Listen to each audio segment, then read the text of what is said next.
Hey guys and girls, it's your boy Mark, the Mad Chef, and this is quite possibly the shortest video I'm ever going to record. This is also a requested video from one of my coworkers, so Nikki, if you're watching this one's for you. This is simply put how to make my locally famous pulled pork barbecue. Don't worry, no grill or smoker is required, just a few simple instructions and a little bit of time, and you're going to have some incredibly flavorful pulled pork. So what I have here is a nice size bone-in Boston butt. I like big butts, and I cannot lie. All I'm going to do is going to hit it up with a little bit of this liquid smoke. You know the kind that I use. This is some hickory liquid smoke. You can use whatever you like. We're going to turn the sucker over.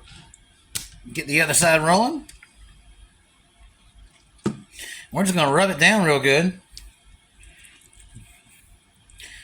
Wash our hands. Bring out some of this Weber's KC rub, as you already know.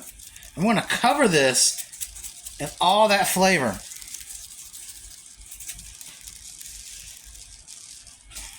I'm just going to rub it in.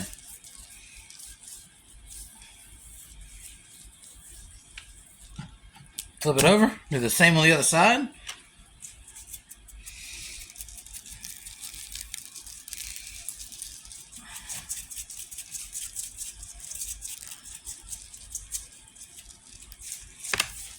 And what I like to do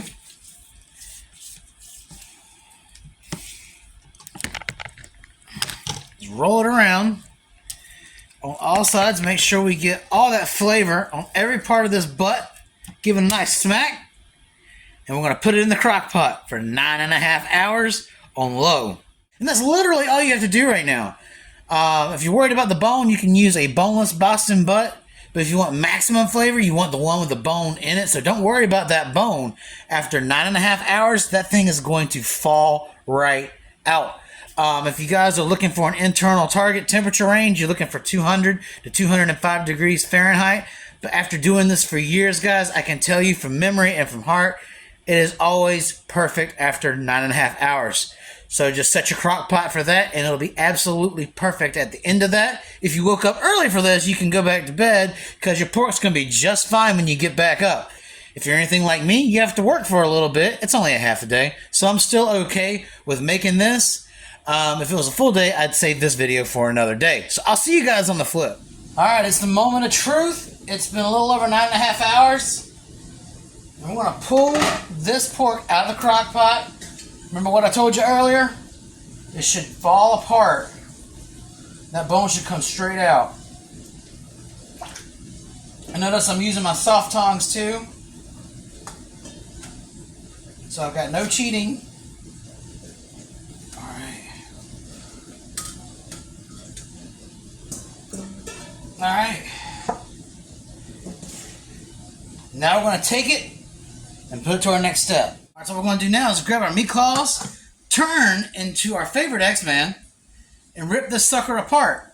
Now, if you don't have meat claws, you can always use 2 forks. Sometimes I do the 2-fork method and the meat claws, depending on how this pork breaks apart. And look at that. It is just coming right off. So we're going to shred this to some nice fine pork pieces. Alright, so you've arrived at your final step. We've got our pork just beautifully shredded. Now, you could have eaten it as is. That would have been okay, but that's not how we do it around here. So what we're going to do is we're just making sure that it's fully heated. And then we're going to add some of that juice from the bottom of the crock pot into our meat. Not a whole lot. You're not trying to add in an exceptionally large amount of fat or salt back, but what's going to happen is it's going to keep the meat moist, you know, because we did lose a little juice in the shredding process. And what's going to happen is as that juice evaporates, the vapor from it is going to re-smoke your pork in the pan, creating some extra flavor. And we never say no to extra flavor. It's already smoked once in the crock pot with that liquid smoke, but now we want to get it again. Kind of concentrates the flavor, and you want that. I'm just going to let that simmer.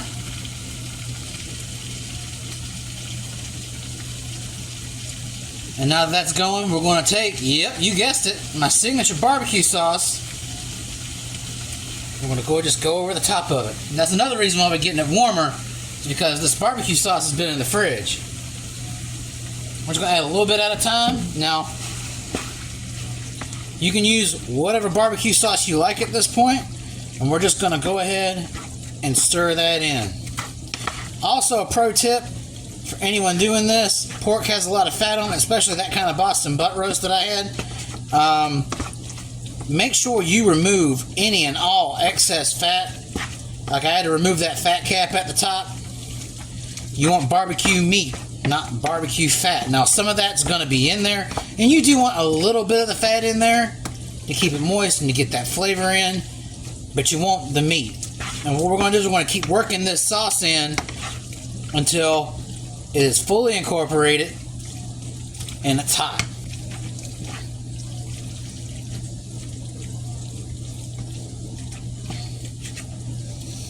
And guys, I have just officially used the last of my barbecue sauce, which means here soon I'm going to be showing you guys how to make it. I know I've been talking about it a lot, so stay tuned. You guys are going to figure out the secret to my barbecue success. We're going to give this a couple seconds. It's all nice and warm. We're going to take a nice little taste of it.